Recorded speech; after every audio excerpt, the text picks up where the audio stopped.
Surgeon General's warning. Secondhand smoke kills children and adults who don't even smoke.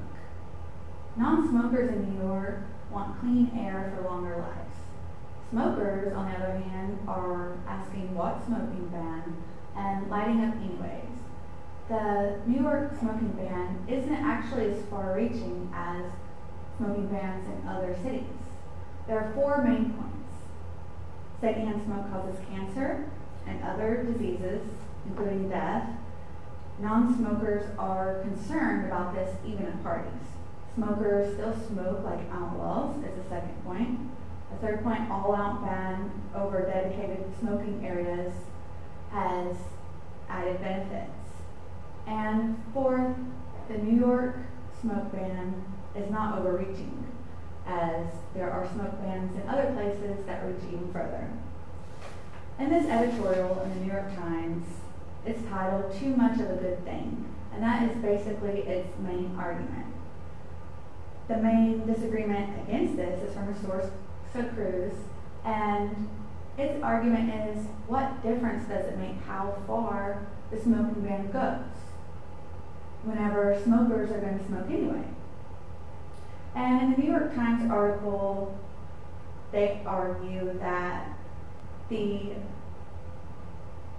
New Year's Eve party that they have that's world famous and who knows what goes on, that even non-smokers don't mind that, there's people smoking because it's New Year's and it's kind of going too far to ban that. But there is actually evidence to the contrary that many non-smokers will speak up bothered by the secondhand smoke, even at parties.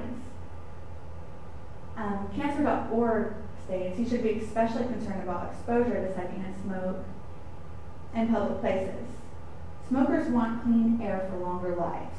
Experts say that people should be avoidant of secondhand smoke and support the banning of smoking, thus eliminating secondhand smoke. Instead of smoking on Brighton Beach, what does a smoker do? Take a boat out 12 miles into international waters? States the New York Times. This argument isn't that effective because it's assuming that smokers will go to great lengths to keep the smoking ban, when actually they are actually lighting up indoors, as stated by Time.com, saying now giving way to people increasingly flaunting the law by lighting up indoors. Some on the city council wanted a less drastic choice by having dedicated smoking areas for smokers.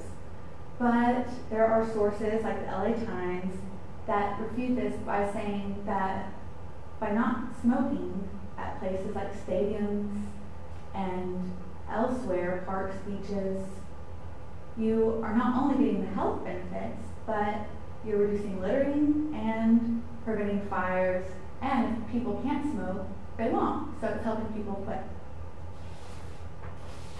And New York Times arguing that the anti-smoking campaign is a great public service, but the mayor and city council have overreached.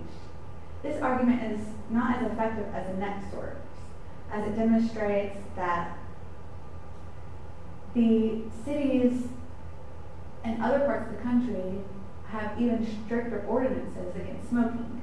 So everyone seems shocked, but it's not that unusual for these types of smoking bans. And there's places, as mentioned in Soul.com, that there's places where on private property, public property, that smokers can't even smoke in their own car, which they still can do in New York. While the New York Times article was good at covering the topic, the other sources seem to support the mayor and city council's decision, and that's why they make a more effective argument. So in conclusion, secondhand smoke is deadly, even at parties.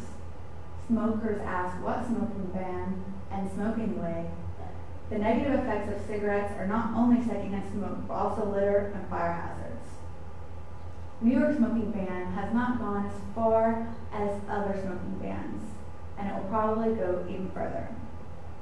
And once again, the sources that support the mayor's decision is what evidence that helped the city council and the mayor come to their choice.